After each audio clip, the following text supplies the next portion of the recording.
সালা শামসুর লোকের ভয়ে বলে আমাকে কুকড়ে থাকা লাগবে, আমরা মনে হয় বানের জলে ভেসে যাচ্ছি। এই পিন্টু যে কত বড় ভয়ঙ্কর হতে পারে তাই করে বুঝে দেওয়া লাগবে, না সামনে একটা বড় সড়ো অ্যাকশন নেওয়া লাগবে, না হলে আমাকে কেউ চিনিচ্ছে না। এইদিকে শফিক চাচা তো বারবার ফোন দিচ্ছে, আমার জন্য মনে হয় অপেক্ষা করিচ্ছে না, জোরে হাঁটি তো।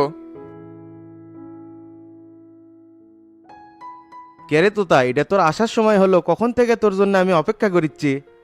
জলেশ্বরী তোলায় না থামছিলাম ভাই, এজন্যই তো দেরি হলো। কে তো ভাই, ডন ভাই আসেনি? হ আছে, বাইরে গাড়িতে বসে আছে। এগোল্লা তোরা এখন চলে যা, আর যেভাবে করছি সেভাবে কাজ করে। গাড়ি কন্যা নিয়ে যাবো চাচা? তোতার গাড়িটা লিয়ে যা, আমি আর তোতা বড় গাড়িটা লিয়ে হাবিব ভাইয়ের বাড়ির যাবো। আচ্ছা ঠিক আছে, তাহলে আমি চলে গেলাম। ভাই তাহলে ওঠেন, হাবিব ভাইয়ের বাড়ির দিকে যাওয়া হোক। হ যামই তবে, একটু বসেক, ভিতর থেকে আমি আসতেছি। কে আপনার আবার কি হলো, অষ্টমে যাবেন নাকি? না 2 মিনিট বসবে, আসিচ্ছি।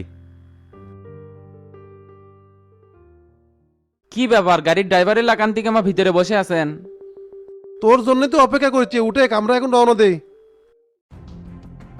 এ ডন ভাই, ওই দিক দেখো তো, ওটা কেটা পিন্টু লয়? হ পিন্টুই তো, শালা আজকে বসান দেবো নাকি? না, তুমি গাড়ির মধ্যেই থাকো, আমি ব্যাপারটা দেখিচ্ছি। আচ্ছা ঠিক আছে। কেডারে গোল্লা নাকি অনেক বড় হয়ে গেছে দেখিচ্ছি, সেই ছোট থাকতে দেখছিলাম। মানুষ কি সারা জীবনই ছোট থাকে নাকি? তে তোমার মনে লজ্জা শরম কম? এলাকাত কৃষক ঢুকছ? সেই যে জুতার মালা গলাত পরে এলাকার থেকে মানুষজন বের করে দিল, তারপরে কোন আক্কেলে এলাকাতে এসছ? এই গ্রাম কি কারো একার সম্পত্তি নাকি বেজে আসা যাবি না? আর তুই যে জুতার মালার কথা বলছিস, ওটা তো আমার বিরুদ্ধে ষড়যন্ত্র আসিল বে।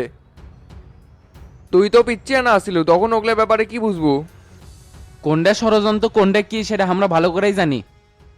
এতদিন পর যেহেতু এসছ সেহেতু ভালো হয়ে থাকো। বুড়াজিনের পাশ ধরছো কি জন্যে? বুড়াজিন তাই আবার কেটে রে? বুড়াজিনেক চেনো না? এলাকাতে এসেই যাক ধর্মবাপ বানাচ্ছ, মোস্ট ক্রিমিনাল শফিক। এ গোল্লা, এ সম্মান দিয়ে কথা কর, শফিক চাচার নামে কি উল্টা পাল্টা কথা কোস?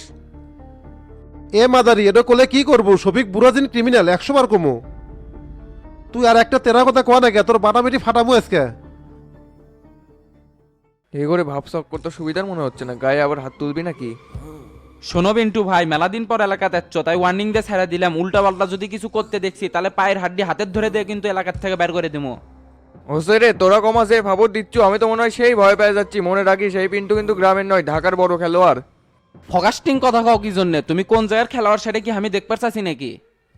এলাকাতে এসেই যদি হামাগুড়ির বিরুদ্ধে চলো তাহলে কিন্তু সেটার অ্যাকশন সাথে সাথেই পেয়ে যাবে। সেটা তুই এটি দেয়া থেকে করছো কি জন্য? শালাক ধরে হাড়াড্ডি গুড়ে ফেল দে। এ ডন ভাই, রমজান মাস, মারা যাবি না। আগে গতিবিধি দেখি, তারপর অবস্থা বুঝে ব্যবস্থা নেবো। আমিও দেখমু রে গোল্লা, তোরা কি করে পারিস?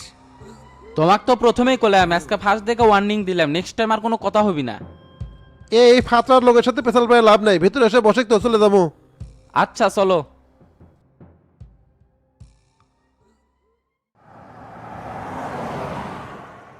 রুগী দেখতে যাচ্ছি ভাই, কোনো ফল মন নেওয়া লাগবে না?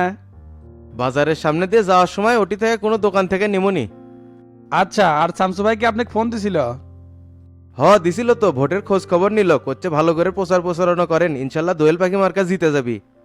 ভোটের আগে শামসু ভাই কি আর এলাকাতে আসবে না? সেই ব্যাপারে তো কিছু কয়নি, দেখি কি করে। হ সেটাই। এ বুঝলো, ইনকে লুসার লাগান গাড়ি চালাচ্ছু কে, জোরে চালা।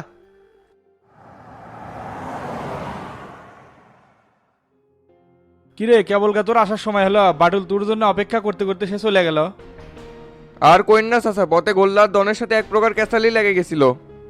অল্পের জন্য শালারা আমার হাত থেকে বেঁচে গেল, খালি রমজান মাস থেকে কিছু করলাম না, চুপচাপ চলে আসলাম। তাই নাকি? তে তোর সাথে আবার কিলে ঝামেলা হলো? আপনার সাথে থেকে ভোট করলে বলে পায়ের হাড্ডি হাতে ধরে দিয়ে এলাকার থেকে বের করে দিবি। কি দিনকাল এলো, 2 দিনের স্যাংরা আমাকে হুমকি দেয়। তাহলে বুঝতে পারছো পিন্টু, এলাকা থেকে কেমনে এঙ্কার চান্সে না কথা সহ্য করে যাচ্ছি। সেটা যাচ্ছেন কি শখ চাচা, আচ্ছা মতো 2-4টে দিবার পারেননি? তাহলেই তো আর ইনকে সেনামো করে বেড়াতো না। হ্যাঁ সেটা তো বুঝছি, তে দাঁড়িয়ে আছো কে বসে? না চাচা, এলের ব্যবস্থা তো একটা না করলে হচ্ছে না। খালি নির্বাচনের জন্য অপেক্ষা করতেছি বে, কোনো ঝামেলা করলে প্রশাসন আমাদের উপর কঠোর হয়ে যাবি। না হলে এই সফিক কি করে পারে সেটা দেখে দিলাম নি। আপনি চিন্তা করেন না তো চাচা, এলে ফুটা মাস্তানি কেমনে সাহায্য করা লাগে সেটা আমি ভালো করেই জানি। খালি আপনি একটা গ্রিন সিগন্যাল দিচ্ছেন না দেখে কিছু করে পারিচ্ছি না। সেটার জন্য অপেক্ষা করবে, আচ্ছা মতো সাইজ করার সুযোগ পাবো। কিছুদিন আগে তো ডন বাটুলের গায়ে তো হাত দিছিল, ওটাও দাঁতের উপর দাঁত তুলে সহ্য করে আছি। তাই নাকি? বাটুলের গায়ে হাত দিস আর সেটা আমাকে একবারও করলো না। তে ওর গায়ে কৃষক হাত দিছিল আপনার পিছনে ঘোরার জন্য নাকি? কাহিনী তো ওটাই বে, গ্রুপিং শুরু হয়ে গেছে, এইদিকে তো তার অনেক দিয়ে উল্লেখ করাচ্ছে। নির্বাচনে খারাপ আছে না, এমন শেখা দেবো না সারা জীবনের মতো আক্কেল হয়ে যাবি। না চাচা, আপনি যেটা ভাবিচ্ছেন সেই রকম কিছু নয়। শামসুর সাইনবোর্ডে কিন্তু তোতা এমপি হয়ে যাবার পারে। অত লালে আদেশ না রে পিন্টু, ভোটের রাজনীতি তো সোজা না। ওই যে একটা কথা আছে না, শক্ত মদ্দার বলে দক্ষিণ দেওয়ারি ঘর, তোতার হচ্ছে সেই হাল। শামসু আর তোতা এক জিনিস না, তাই লোকজন দেখে শুনে ভোট দিবি। আমরা যদি তলে তলে খালি জুলফিকারের সাথে সমঝোতা করে পারি তাহলে কিন্তু 100 কাম হয়ে দেবি। তার মানে কি কভার চাচ্ছেন? কিসের সমঝোতা? আপনি কি জুলফিকারে বসে দিবেন? প্রয়োজন হলে তাই করবো। নাগরিক পার্টির তরিকুল ভাইয়ের সাথে আমার এক প্রকার সমঝোতা হয়ে গেছে। মিসাই নির্বাচনে খারাপ আছে, উঠপার তো পারবি না, ওই ভোটগুলো আমার কৌশলে লওয়া লাগবি। তারপর দেখমনি কোন দিকের পানি কোন দিকে যায়। একদম মাস্ট আইডিয়া ধরছেন চাচা, এটা করলে কাম হয়ে যাবি। তে জুলফিকারে মানাবেন নি কেমনে? আমার সাথে চলে এক দেখিস নি কেমনে মানাই। আচ্ছা চাচা চলেন।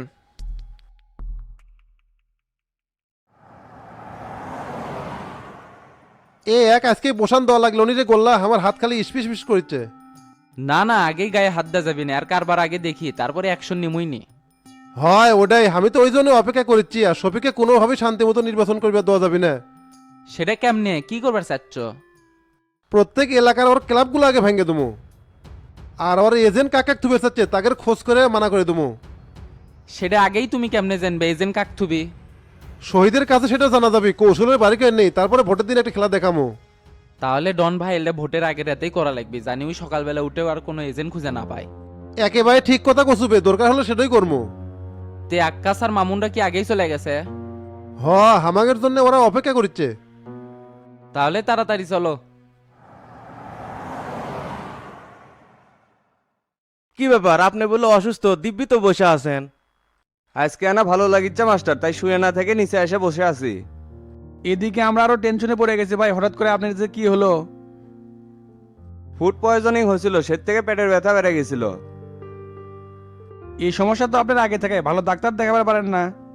গতবার ঢাকার যায় দেখাছিলাম, ডাক্তার বাসগোস করে চলবার গোছে, সেটা করি নাই দেখেই তো এই অবস্থা হচ্ছে। স্বাস্থ্য নিয়ে ইনকে হ্যাশকারি মেরে চললে হবে নাকি হাবিব ভাই? ডাক্তার যেহেতু বেঁচে খাবার করছে সেই অনুযায়ী চললেই তো ইনকে হলো না নি। হয় না বারে, পরিস্থিতির কারণে অনেক সময় এলোমেলো হয়ে যায়। শামসুর সাথে কথা কইছেন মেলাবার বলে আপনাকে ফোন দিছিল। ফোন সাইলেন্ট আছিল তো, পরে কথা হচ্ছে। তো কি অবস্থা, প্রচার প্রচারণা কেমন চলিচ্ছে? ভালোই চলিচ্ছে, খালি আপনিই 2-3 দিন ধরে অনুপস্থিত। চিন্তা করিস না রে তো, আজকে মনে হয় বেরোবে পারমু, মোটামুটি শরীর ভালোই লাগিচ্ছে। সেটা কি মনের জোরে করছেন নাকি? আপনার বের না হলেও চলবি। না না, আপনি রেস্ট করেন, আমি আর তোতা মিলে সব সামলে নিমনি। চাপ নিও না মাস্টার, মেজর তো কোনো সমস্যা না। তাই আজকে কোন দিক যাবে? আমরুল ইউনিয়নের লক্ষ্মীপুর গ্রামে যাবো, ওটি একটা উঠান বৈঠক আছে। ঠিক আছে, তোমরা না বসো, আমি রেডি হয়ে আসতেছি। আচ্ছা যান।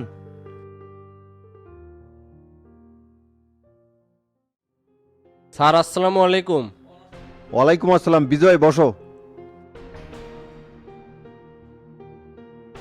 স্যার শাহবাগের ওইদিকে তো গ্যাঞ্জামটা বড় হয়ে যাচ্ছে, জনতা পার্টি সরে দিলে ভালো হতো।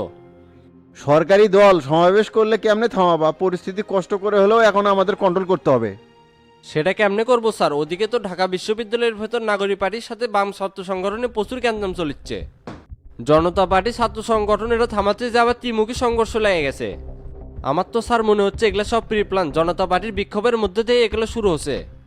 এই রকম কিছু একটা যে হবে আমি এটাই আন্দাজ করতেছিলাম বিজয়, আর সেটাই সত্যি হলো। নাগরিক পার্টি একটা ইস্যু খুঁজতেছিল, সেটা অবশেষে পাওয়া গেল। ওখানে কয় প্লাটুন পুলিশ পাঠানো হয়েছে? ঢাকা বিশ্ববিদ্যালয়ের ভেতরে 2 প্লাটুন রিজার্ভ ফোর্স পাঠানো হয়েছে স্যার। আর শাহবাগ সহ ঢাকা শহরের মেইন জায়গায় 3 প্লাটুন রিজার্ভ ফোর্স অবস্থান নিছে। স্যার, ক্যাম্পাসের ভিতরে তো পুলিশের উপরে প্রচুর ইট পাটকেল নিক্ষেপ করছে সাধারণ ছাত্রছাত্রীরা।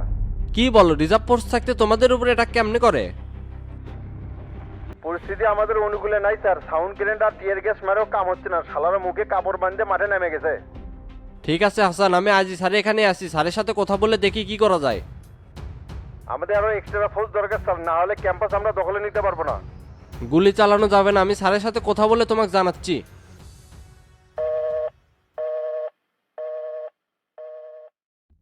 কি হয়েছে বিজয়?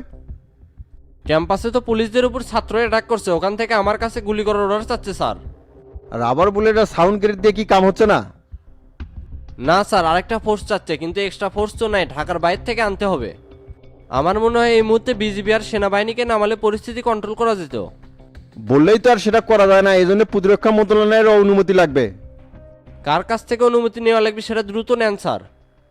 শাহবাগে আমাদের এক্সট্রা ফোর্স না রাখলেই ভালো হতো।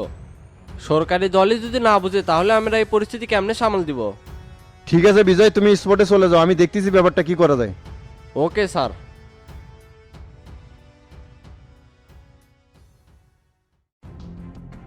আমি যেটা ভাবছিলাম সেটাই হলো শামসু, নাগরিক পার্টি তো সুযোগটা কাজে লাগিয়ে পরিস্থিতির ফায়দা নেওয়ার চেষ্টা করতেছে। এটা না করলেও তো হতো না সেলিম ভাই। টোপ দিয়ে যেহেতু কাল সাপ করে গত থেকে বের করছে, এখন টোপাটপ ধরে জেলে ভরে দেন, তখন দেখবেন যে পরিস্থিতি অটোমেটিকলি ঠান্ডা হয়ে গেছে। লিডার তো আমার উপর সেই খেপে গেছে রাজপথে নেতাকর্মীদের নামানোর জন্য।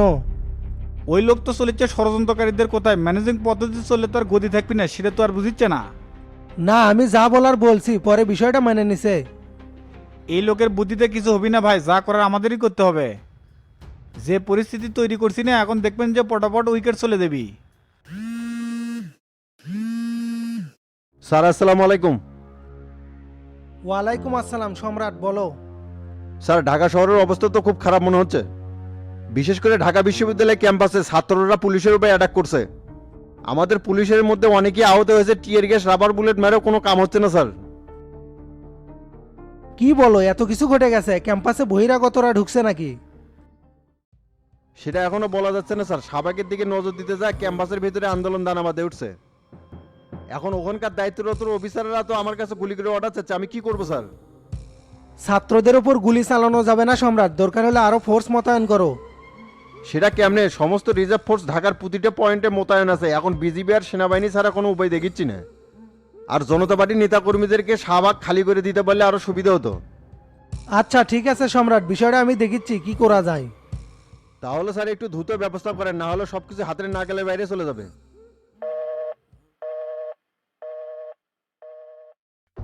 কি হচ্ছে সম্রাট, কি বললো? ক্যাম্পাসে তো পুলিশদের উপর ছাত্ররা অ্যাটাক করছে, কয়েকজন বলে আহতও আছে। টিএসএল রাবার বুলেট মেরে কাম হচ্ছে না, এখন তো পুলিশ আবার এক্সট্রা ফোর্স চাচ্ছে। সাবাস, প্ল্যান মতোই কাজ হচ্ছে সেলিম ভাই। কি বলো শামসু, এই মুহূর্তে তো আমাদের হাতে কোনো এক্সট্রা ফোর্স নেই ঢাকা বিভাগের মধ্যে। যদি রিজার্ভ ফোর্স আনাই লাগে অন্য বিভাগ থেকে আনতে হবে, ততক্ষণে তো দেরি হয়ে যাবে। আর তুমি কিসের প্ল্যানের কথা বলতেছো, আমি তো কিছুই বুঝতেছি না। আমার মনে হচ্ছিল যে শাহবাগে যদি আন্দোলন শুরু করি তাহলে এই সুযোগ নিয়ে ওরা কলেজ ক্যাম্পাসে অস্থিতিশীল পরিস্থিতি সৃষ্টি করবি।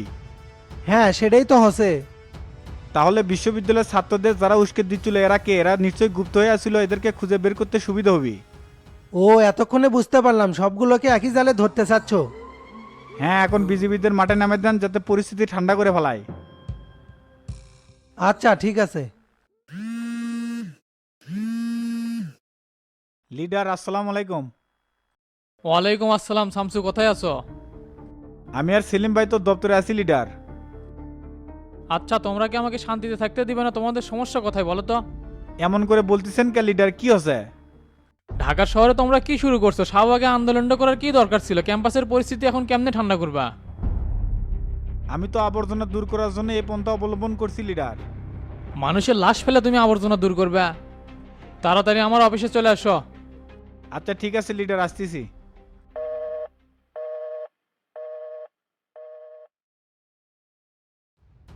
এইরকম মাথা খারাপ লোককে দলের গুরুত্বপূর্ণ পদে বসালে তো এইরকমই হবে লিডার।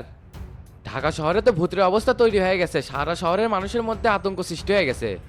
নাগরিক পার্টি হঠাৎ করে এত ভাইলেন্স হলো কেন নজরুল? এরা কি চাই ক্ষমতা, আর সেটা এমন করে পাওয়া যাবে নাকি? সেটা করার জন্য তো আমরাই সুযোগ দিছি লিডার, দিন দিন কিন্তু শামসুল আগামীন হয়ে যাচ্ছে। প্রতিবারই শামসুকে তুমি এর মধ্যে কেন ইনভলভ করতেছো? বিরোধী দল আমাদেরকে ব্লেম দিয়ে যে সংবাদ সম্মেলন করলো সেগুলো কি তুমি দেখো নাই? জি লিডার, সেটা তো দেখছি, তবে আমাদের একটু নমনীয় হওয়া দরকার ছিল।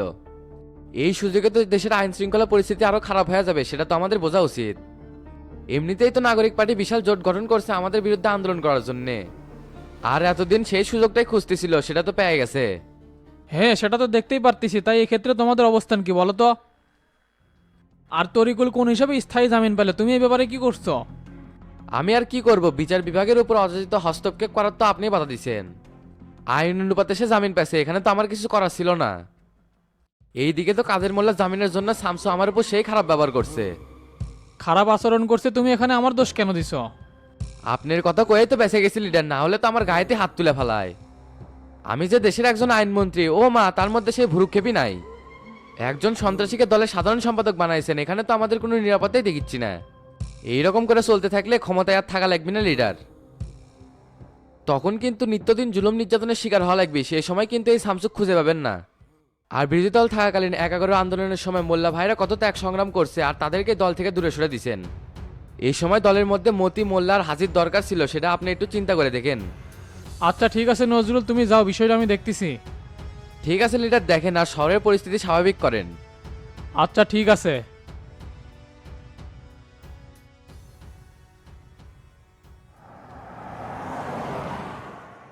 ঢাকা বিশ্ববিদ্যালয়ে পুলিশের সাথে ছাত্র করে তো সেই সংঘর্ষ চলিচ্ছে রে রমজান। এটা তো নাগরিক পার্টির চালবে, অনেকদিন হলো বড়সড় একটা আন্দোলন করবার চাচ্ছিল, অবশেষে সেটা শুরু হলো। তাহলে এবার কি হবে, জনতা পার্টি ঠেলাত পরে ক্ষমতা ছেড়ে দিবি নাকি? রাজনীতি এত সোজা নাবে, রক্তের নদীর উপর দাঁড়িয়ে থাকে, নেতারা ক্ষমতার চেয়ার একড়ে ধরে থাকে। এত সহজে পদত্যাগ করবি মনে করছো? সেটাই তো দেখতেছি, রক্তের হোলি খেলে জনগণ আর নেতারা চায় চায় দেখে। এগুলো আমাকে ভেবে লাভ আছে বে, বড় বড় লোকের বড় বড় ব্যাপার। এখন হায়দারের কথা কত, এখন কুড়ি পাওয়া যাবি, আগের জায়গাতেই আছে নাকি স্থান পরিবর্তন করছে? তো মেলাবার ফোন দিছি রে, নাম্বার তো বন্ধ, আমার মনে হয় ওই ওটাই আছে। তুই কেমনে তো শিওর হলো যে উঠি আছে? ওটাই আছে বে, তুই চল আগে। আচ্ছা ঠিক আছে।